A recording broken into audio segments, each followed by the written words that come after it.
Hello there, I'm Baronimo Music and welcome to this series of videos, a project that I'm calling Sequencing Uptown Funk. What we're going to do is we're going to, through a number of different videos, sequence the song Uptown Funk by Mark Ronson featuring Bruno Mars. I've created my own version of it, and my videos will be going through how I created each part of it. Essentially, I'll try and keep the videos short so you can get straight into the bit that you're trying to achieve. I've designed this with students in year 9, year 10, year 11 in mind, perhaps year 8 if you're feeling ambitious.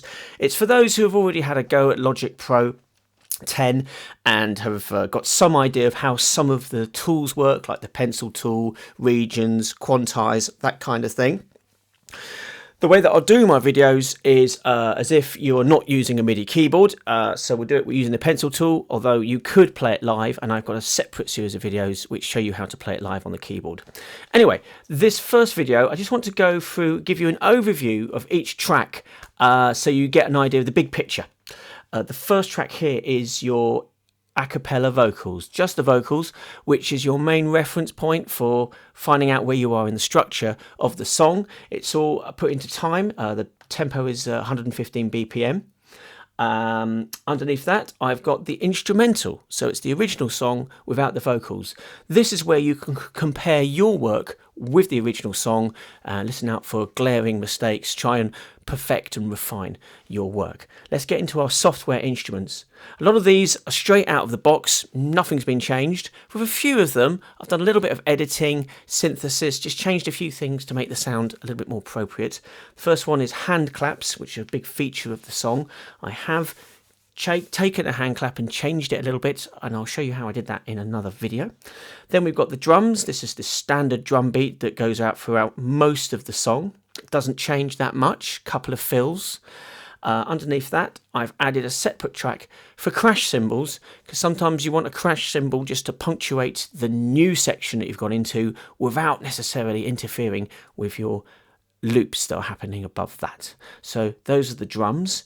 Underneath that, I've just used one guitar sound, an electric guitar sound that I've sequenced. I've found a way of making that sound a bit funkier. That'll appear in that video as well.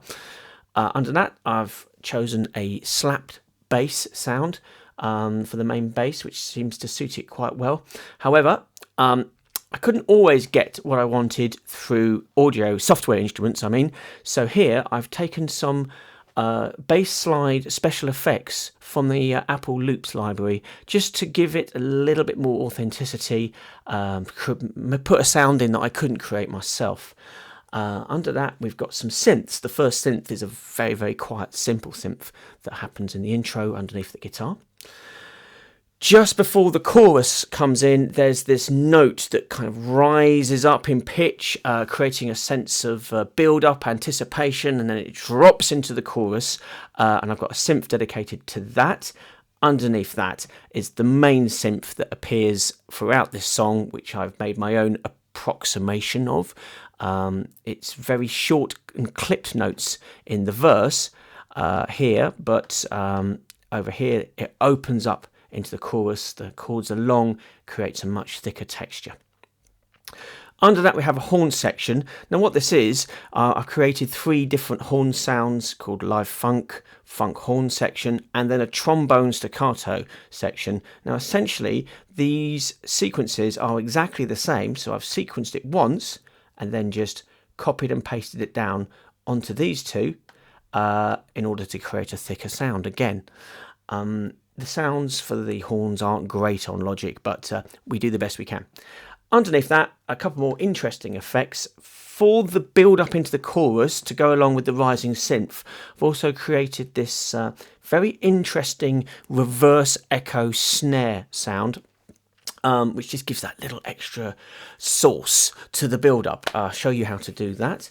And finally, I've got this little white noise static sounding modulation that I have edited, and I used for this the modulation wheel on the MIDI keyboard.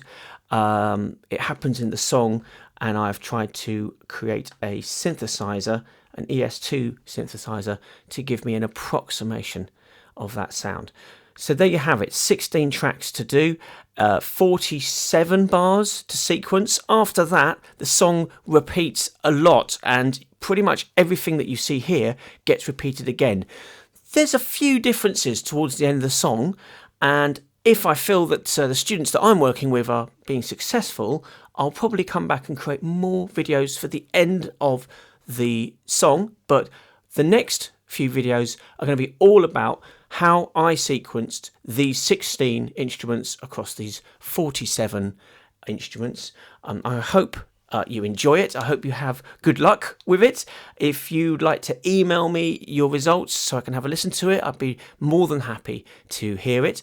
Boronimomusic@gmail.com. Also, I have a workbook, and if you'd like to get the workbook with all the screen grabs and the descriptions in it, please email me on that address again, boronimomusic@gmail.com, and we can discuss getting you a copy of that. Okay, that's enough talking from me. Thanks very much for listening, and I hope you enjoyed this project.